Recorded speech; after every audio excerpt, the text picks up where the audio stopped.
Custodians. Custodians आपकी कोई भी ऐसी एंटिटी है जिसको आप कस्टडी देते हो अपनी सिक्योरिटीज़ की या अपने फंड्स की।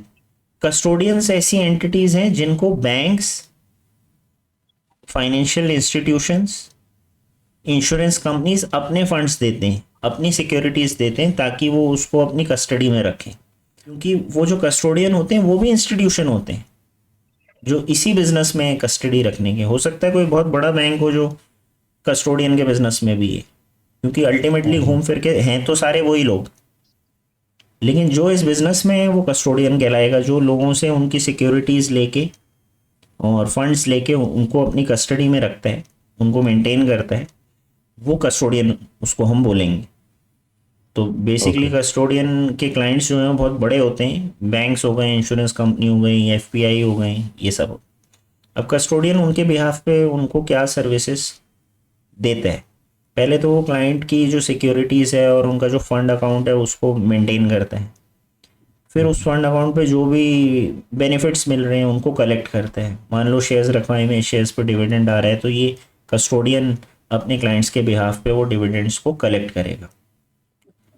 क्लाइंट्स को ये इन्फॉर्म भी रखता है कि उनके पोर्टफोलियो में क्या एक्शन लिए जा रहे हैं। गाइडलाइंस ऑफ कोर्स पहले ही दे दी गई होंगी, लेकिन ये उनको टाइमली बताते रहते हैं कि इनके पोर्टफोलियो में क्या एक्शन लेने लेने जा रहे हैं या लेने चाहिए, इनको सजेस्ट करते हैं। ओके। आपके पोर्टफोलियो में बेसिकली चल क्या रहा है ये आपको अपडेटेड रखते हैं। Clearing corporation. क्लियरिंग कॉरपोरेशन हम डिस्कस कर चुके हैं कि जो भी क्लियरिंग के प्रोसेस को हैंडल करते हैं वो क्लियरिंग कॉरपोरेशन होती है, और ये क्लियरिंग एजेंसीज आप बोल दो।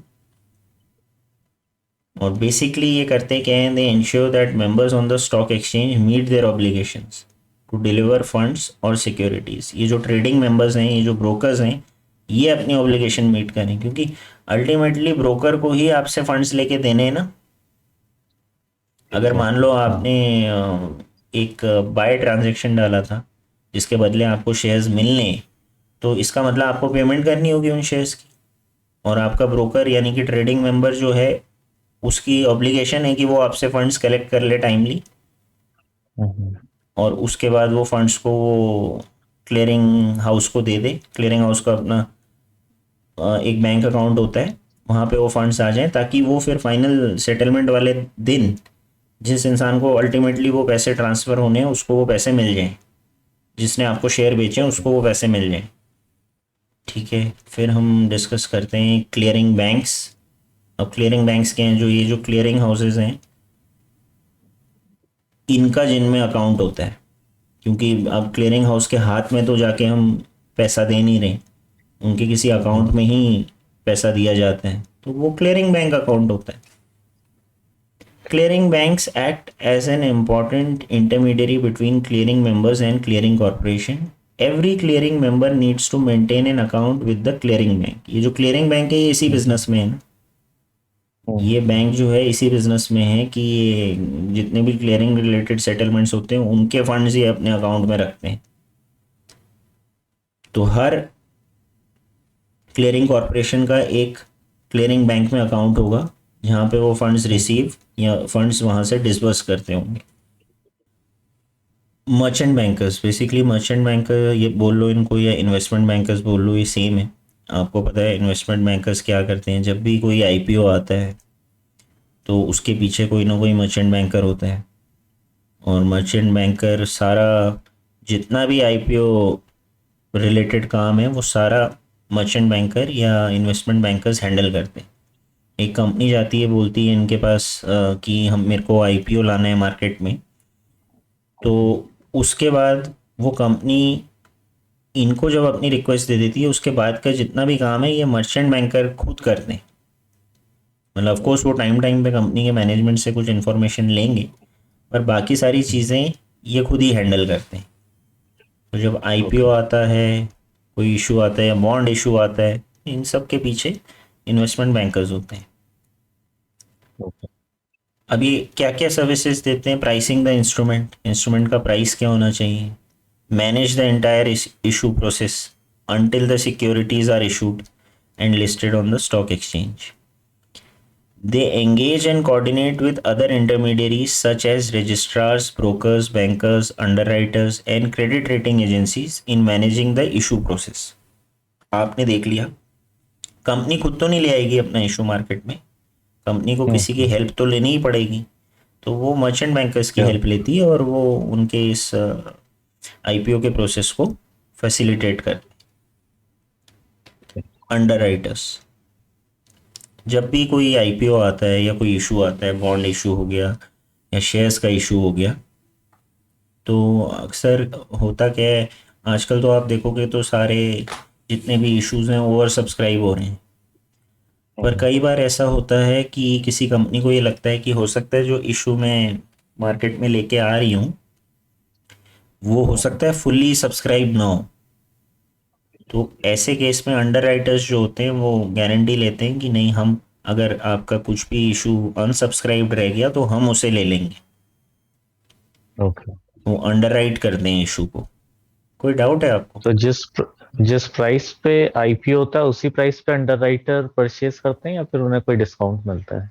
जो भी प्राइस उन्होंने अग्री किया था शुरू में, जो भी प्राइस उस डॉक्यूमेंट में लिखा था उस प्राइस पे वो करेंगे, डिपेंड करता है आईपीओ उनका इशू होने कमिटमेंट से क्या। पहले हाँ, जब भी आईपीओ जब इशू होने से पहले वो अंडरराइटर मतलब टर्म्स एंड कंडीशन फिक्स कर लेते हैं विद द हाँ ऑर्गेनाइजेशन। हाँ, आईपीओ आ ओके। गया तो फिर थोड़ी वो अंडरराइटर बन जाएगा, वो तो पहले ही फिक्स करेंगे ना कि हम इस प्राइस पे आपसे खरीद लेंगे, जो भी उन्होंने ओके। डिसाइड किए है। हो सकता है वो आईपीओ प्राइस ही हो, बोले मैं आईपीओ प्राइस पे ही आपसे खरीद लूंगा, या उन्होंने जो भी मेंशन किया है ये तो उनके उन उस कंपनी और अंडरराइटर के बीच का अग्रीमेंट है कि वो किस प्राइस पे बाय करेगा। ओके। और वो बोलता है कि अगर इशू अनसब्सक्राइब रह गया तो इस प्राइस पे मैं आपसे ले लूंगा, ये उनका कमिटमेंट है। ओके।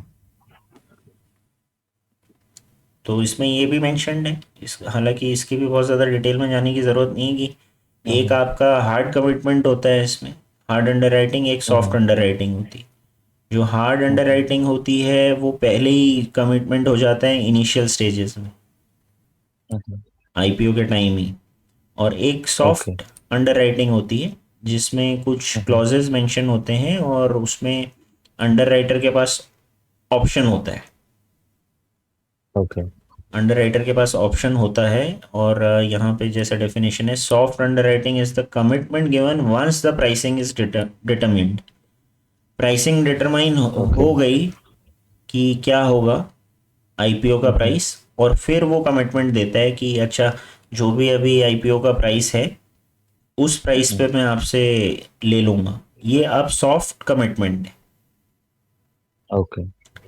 ये सॉफ्ट कमिटमेंट है, और इसमें उसके पास ऑप्शन होता है कि वो इस कमिटमेंट से एग्जिट भी कर सकता है, लेकिन कोई इवेंट होना ओके। चाहिए, मतलब कोई कंडीशन होनी चाहिए जिस कंडीशन पे वो एग्जिट कर सकता है इस कमिटमेंट से। बहुत सारी चीज़ें हैं इसमें, बहुत डिटेल में तो दिया नहीं है, और जब तक आप खुद इन्वेस्टमेंट बैंकिंग में काम नहीं कर रहे हो या एज ए अंडर राइटर काम नहीं कर रहे हो, आपको नहीं समझ आएगा कि इन सब बातों का क्या मतलब है। तो इतना जानना ज़रूरी है कि दो तरह की अंडर राइटिंग्स हो सकती हैं। एक तो जो इनिशियली सेट हो गई, आईपीओ का कुछ प्राइस वाइस भी डिसाइड नहीं हुआ है, इनिशियल स्टेजेस में ही इन्होंने कमिटमेंट दे दिया है कि हम इस प्राइस पे आपसे ले लेंगे, या हम जो भी प्राइस सेट होगा उस प्राइस पे हम आपसे, आईपीओ का जो भी प्राइस डिसाइड होगा हम उस प्राइस पे आपसे शेयर्स खरीद लेंगे। तो ये तो आपका हार्ड कमिटमेंट है और ये हार्ड अंडर राइटिंग है। सॉफ्ट अंडर राइटिंग में ओके। ये है कि वो बोलते हैं कि अब प्राइस आ चुका है, प्राइस डिसाइड हो चुका है मार्केट में इस शेयर का क्या होगा, आईपीओ प्राइस हमने डिसाइड कर लिया है, अब हम आपको कमिटमेंट देते हैं कि हम अगर अनसब्सक्राइब्ड रह गया आपका इशू तो हम आपसे खरीद लेंगे। लेकिन इसमें ओके। इस केस में ये जो सॉफ्ट अंडर राइटिंग वाला है इसमें क्लॉज भी होता है जिसमें वो एग्जिट कर सकते हैं अपने किसी इवेंट के वजह से। अगर कोई ऐसा इवेंट हुआ जिसकी वजह से शायद अब वो ना ले पाए, तो उनके पास ऑप्शन है कि वो एग्जिट कर लें इस कमिटमेंट से। इसीलिए सॉफ्ट, एक तरह का सॉफ्ट अंडर राइटिंग है, सॉफ्ट कमिटमेंट है। इतना ही अभी इसमें मेंशन किया हुआ है, इतना ही हम डिस्कस करके आगे बढ़ जाते। इंस्टीट्यूशनल पार्टिसिपेंट्स, अब हम कुछ इंस्टीट्यूशनल पार्टिसिपेंट्स की बात करेंगे। हम्म, तो इंस्टीट्यूशंस आपको पता है डोमेस्टिक भी हो सकते हैं और फॉरेन भी हो सकते हैं। अगर फॉरेन हम देखें तो एफपीआई, एफपीआईज हम सुनते हम्म, रहते हैं, फॉरेन पोर्टफोलियो इन्वेस्टर्स। तो बेसिकली हम्म, ये ऐसी एंटिटीज़ हैं, ऐसी कंपनीज़ हैं जो इंडिया के बाहर इनकॉर्पोरेट हुई हैं और वो इंडिया में इन्वेस्टमेंट करती हैं। हम्म, इंडिया में इन्वेस्ट कर रहे हैं अपना पैसा, लेकिन जो इनकॉर्पोरेशन इनका हुआ है वो बाहर हुआ है। जिस भी कंट्री में वो डोमिसाइल्ड हैं, हो सकता है मतलब वहीं उन्होंने अपना इनकॉर्पोरेशन किया होगा, पर वो इन्वेस्ट पैसा जो कर रहे हैं वो इंडिया में कर रहे हैं, तो हमारे लिए वो फॉरेन पोर्टफोलियो इन्वेस्टर्स होंगे। ओके। और अगर उनको इंडिया में इन्वेस्ट करना है तो ऑफकोर्स उनको सेबी की रेगुलेशंस फॉलो करनी पड़ेंगी और सेबी के हम्म, साथ उनको रजिस्टर होना पड़ेगा, तभी वो इंडिया में ट्रांजैक्शंस कर सकते हैं। ओके। फिर अगला जो है वो है P note participants, participatory notes जिनको बोलते हैं। ये बेसिकली ये भी इंस्ट्रूमेंट्स हैं जो SEBI registered foreign portfolio investors हैं, जब उनको दूसरे ओवरसीज इन्वेस्टर्स को हम्म, उनको सिक्योरिटीज़ बेचनी है, हम्म, तो वो उनको पार्टिसिपेटरी नोट्स के फॉर्म में देते हैं। यानी कि मान लो मैंने आपको बताया कि एफपीआई हमें पता चल गया क्या है, बाहर सेटअप हुई हुई एक कंपनी है जो इंडिया हम्म, में पैसा इन्वेस्ट करती है। अब वो जो बाहर सेटअप हम्म, हुई हुई कंपनी है उसके भी खुद के क्लाइंट्स होंगे जिनसे हम्म, वो पैसा लेके हो सकता है उनका पैसा यहाँ लगवाना चाह रहे हो। तो हम्म, अब इंडिया में अगर उन क्लाइंट्स को ट्रांजैक्ट करने हैं डायरेक्टली, तो उनको फिर से सेबी के पास रजिस्टर होना होगा उन क्लाइंट्स को। पर वो इतने लेंदी प्रोसेस से नहीं गुजरना चाहते। वो क्या करेंगे, हम्म, अपना पैसा उस फॉरेन एंटिटी को दे देंगे, उस कंपनी को दे देंगे जो सेबी के पास यहाँ इंडिया में रजिस्टर्ड है, जो एफपीआई इंडिया में रजिस्टर्ड है, उसको अपना पैसा दे देंगे और वो उनको पार्टिसिपेटरी नोट दे देगा। ओके। ये डिफरेंस आपको क्लियर हुआ? हाँ। तो दूसरे ओवरसीज इन्वेस्टर्स कैसे इन्वेस्ट कर सकते हैं, वो पार्टिसिपेटरी नोट के थ्रू इन्वेस्ट कर सकते हैं इंडिया में, पी नोट्स के थ्रू। पी नोट्स के through.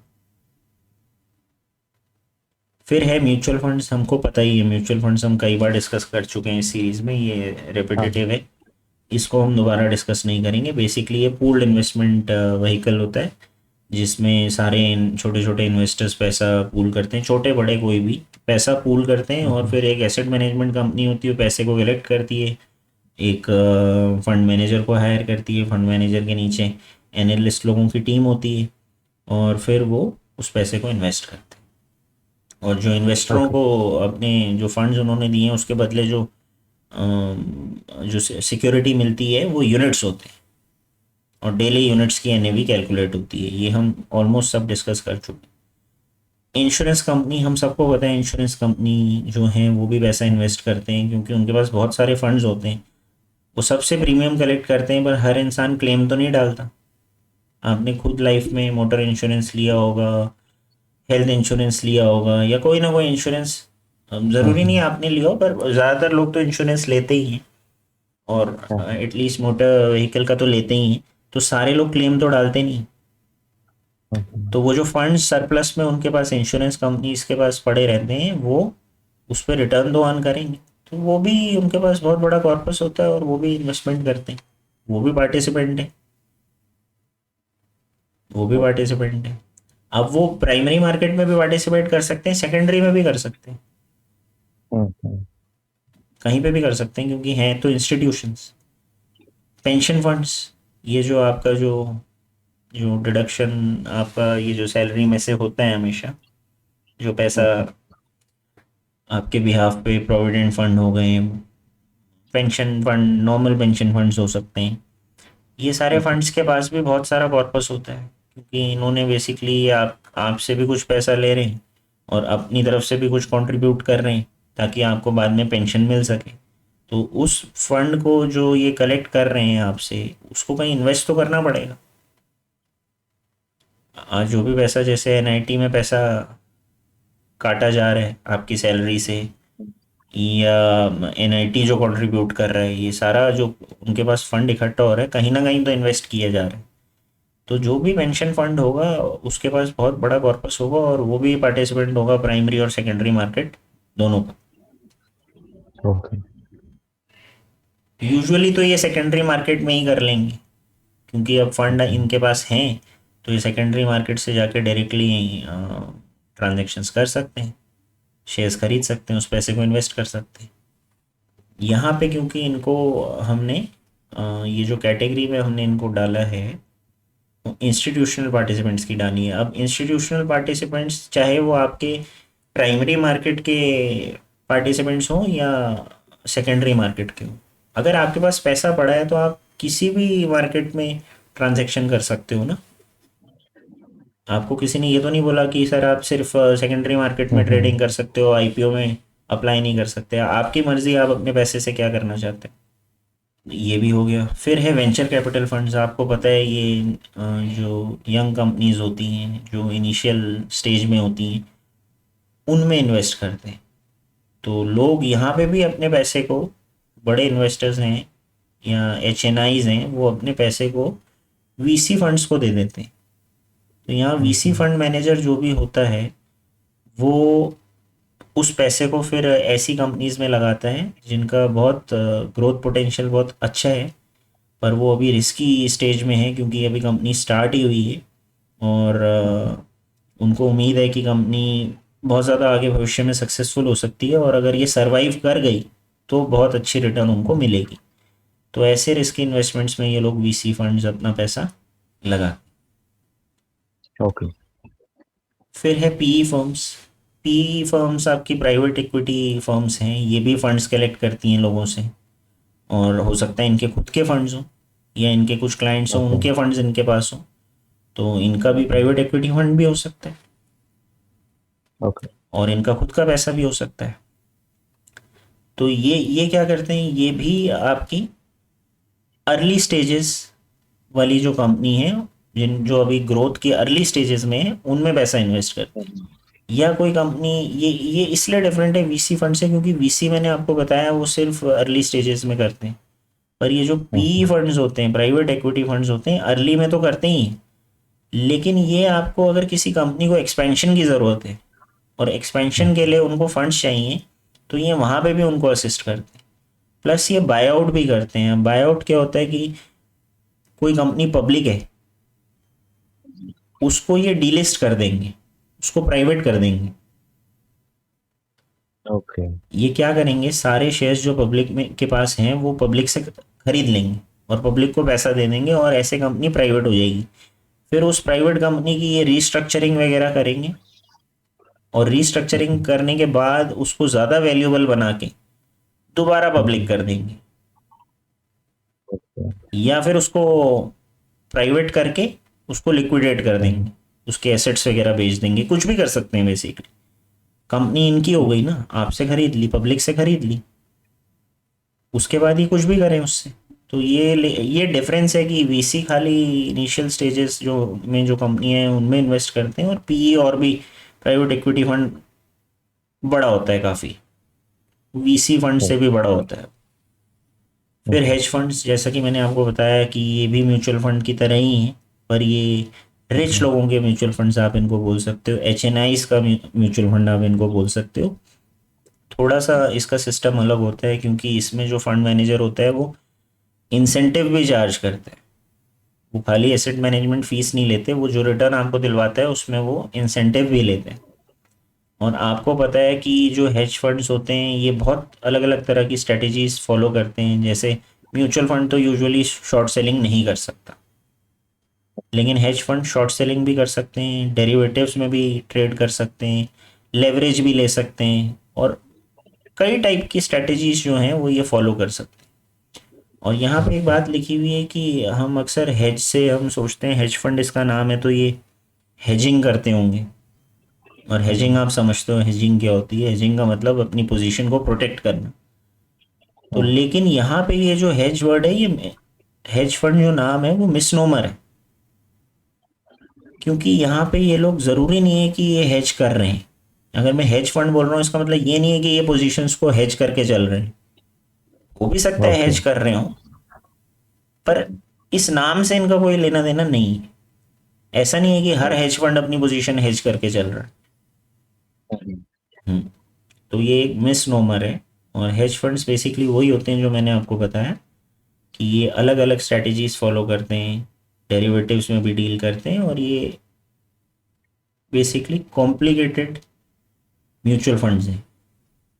AIFs, alternative investment funds, ये आपका बेसिकली ये भी फंड्स हैं, और ये रियल एस्टेट में, प्राइवेट कंपनीज में, कमोडिटीज़ में, ऑल्टरनेटिव एसेट क्लासेस में इन्वेस्ट करते हैं। तो इसमें भी इतना जानना मेरे ख्याल से बहुत है, क्योंकि ये मतलब हम्म, कन्वेंशनल म्यूचुअल फंड जहाँ इन्वेस्ट कर रहे हैं आपको पता है इक्विटी में, बॉन्ड में। अब यहाँ पे अगर आपको कोई फंड मिल रहा है जो रियल एस्टेट में कर रहा है, प्राइवेट कंपनी में इन्वेस्ट कर रहा है, आप और मैं तो नहीं कर सकते प्राइवेट में, कमोडिटीज में हम्म, इन्वेस्ट कर रहे हैं, तो अगर इन डिफरेंट एसेट क्लासेस में जो कन्वेंशनल नहीं है उन एसेट क्लासेस में कोई फंड इन्वेस्ट कर रहा है, तो उसको आप AIF बोल सकते हो, ऑल्टरनेटिव इन्वेस्टमेंट ओके। फंड। इसमें देखो एक्सक्लूडेड क्या क्या है, अगर आप पढ़ना चाहो, excluded equities, fixed income, FDs, इन सब चीज़ों में ये इन्वेस्ट नहीं करते। यहाँ पे ये बताया जा रहा है कि इन सब चीज़ों में इन्वेस्ट नहीं करते। और ये थोड़ा सा एक्सेस इन्फॉर्मेशन है, मुझे नहीं लगता ये टेस्टेबल है कैटेगरी 1 या ये कैटेगरी 2। पर देखेंगे अगर कोई क्वेश्चन बाद में इस पे बनता है तो फिर हम इसको रिविजिट करेंगे। ओके। इन्वेस्टमेंट एडवाइज़र कौन होता है वो हम सबको पता है, क्योंकि आप विदाउट इन्वेस्टमेंट एडवाइस तो काम नहीं कर सकते। हम्म, तो इन्वेस्टमेंट एडवाइज़र हम सबको पता है कौन है, जो भी आपको इन्वेस्टमेंट रिलेटेड एडवाइस देता है जिससे आप थोड़ा बेटर रिटर्न अर्न कर लो, या आपको कोई इंस्ट्रूमेंट है जिसके बारे में नहीं पता, तो हो सकता है आपका इन्वेस्टमेंट एडवाइज़र आपको गाइड करे। फिर आपके ओके। फाइनेंशियल प्लानर्स भी होते हैं जो आपका पूरा फाइनेंशियल प्लान बनाते हैं। बेसिकली फाइनेंशियल प्लानर्स क्या करते हैं, अब हम खुद फाइनेंशियल प्लानर हैं। हम्म, फाइनेंशियल प्लानर बेसिकली आपका गोल बेस्ड एक रोड मैप आपको तैयार करके दे देते हैं, कि मान लो आपने एक अपना फाइनेंशियल प्लान बनवा लिया, तो आपको पता हम्म, रहेगा कि थ्रू आउट मुझे करना क्या है, कि मेरा ओके। गोल ये है, और इतना इतना फंड मैं डिपॉजिट करूँगा, तो इस डेट तक मेरे पास इतना अमाउंट इकट्ठा हो जाएगा, और इससे मैं अपना ये हम्म, गोल अचीव कर पाऊँगा। जैसे कि एक छोटा एग्जांपल मैं आपको दूँ तो, मान लो आपका बेटा है या बेटी है और उसकी एजुकेशन की आप प्लानिंग कर रहे हो, जो कि आज से, अभी बेटा 1 साल का है, मान लो आज से 17 या 18 ईयर्स बाद आपको पैसा चाहिए, तो हो सकता है उस हम्म, समय आपको 40-50 लैक्स चाहिए। तो आप फाइनेंशियल प्लानर के पास जाओगे, बोलोगे ये मेरा एक गोल है, फिर मेरे को अपनी बेटी की मैरिज प्लान करनी है, वो एक गोल है, और मुझे अपना रिटायरमेंट प्लान करना है, ये एक गोल है। तो इसके लिए मुझे अब टोटल इन्वेस्टमेंट कितनी करनी है आप मुझे बताओ, और कहाँ किस एसेट क्लास में करनी है। तो फाइनेंशियल प्लानर आपको पूरा रोड मैप बना के देगा, और वो आपको बताएगा आपको इस टाइम पे ये इन्वेस्टमेंट करनी है, इस टाइम आप इतना विड्रॉ कर सकते हो अपने गोल्स को अचीव करने के लिए, और इतना आपके पास, अगर वेल जनरेशन आपका गोल है तो इतना आपके पास सरप्लस बचेगा।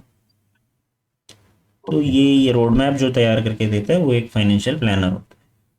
इसके बाद है EPF। आपको पता है EPF क्या होता है, एम्प्लॉय प्रोविडेंट फंड। फाइन। सब इसमें इन्वेस्ट करते हैं। इसमें बेसिकली आपका एम्प्लॉयर 12% आपकी बेसिक सैलरी का इन्वेस्ट करता है आपके बिहाफ पे, और आप भी 12% अपनी सैलरी का इन्वेस्ट करते हैं।